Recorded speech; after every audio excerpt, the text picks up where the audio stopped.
Draudzībā ar taisnājiem. Kad tu vēlies kaut ko nopirkt, vienmēr meklē labāko, bet kā gan ir tad, ja tas, ko meklē, nav pērkams? Tie ir draugi, jo draugam ir milzīga ietekme uz sava biedra dzīvi virzieniem.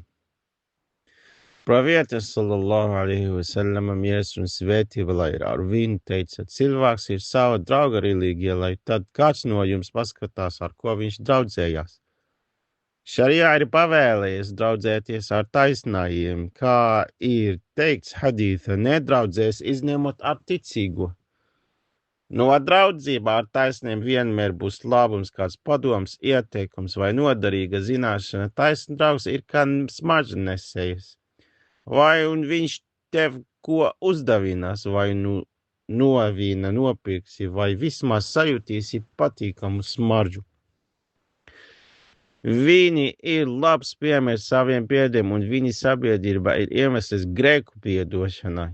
Jo, kā teiks Dievs šajā hadītā par to, kurš piestājies pie taisniem un apsēdies kopā ar viņiem, un viņam es piedevu. Viņi ir ļaudis, kuru sabiedrība neviens netop nelaimīgs.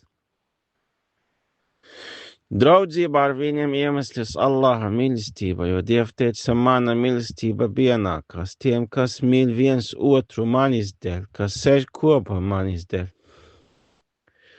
Un pravietis miers un svētība, lai ir ar viņu, teica, vai lai es jums nepastāstu par ko labākiem jūsu vidū, tie, kurus redzēt, tiek pieminēt Allah. Un aizsauli taisni aizlūgs par saviem biedriem, sakot, mūsu kungs, mūsu brāļi, lūdza kopā ar mums, gavēja ar mums, veica haģ kopā ar mums, bet tie ir iemesti elle. Tad viņš teiks, ejiet un izveidiet no turienes ikvienu, ko pazīstāt. Tādēļ neticīgi pēdējā diena justies nožēlojumi, sakot, nebūs neviena tuva drauga.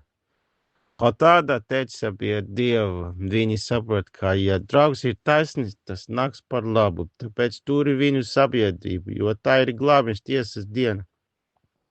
Kā Dievs teica, tajā dienā draugi būs citam ienaidi, izņemot dievbijīgos, un viņš teica, mani kalbi šodien jums nebūs bailu un jūs neskumsiet.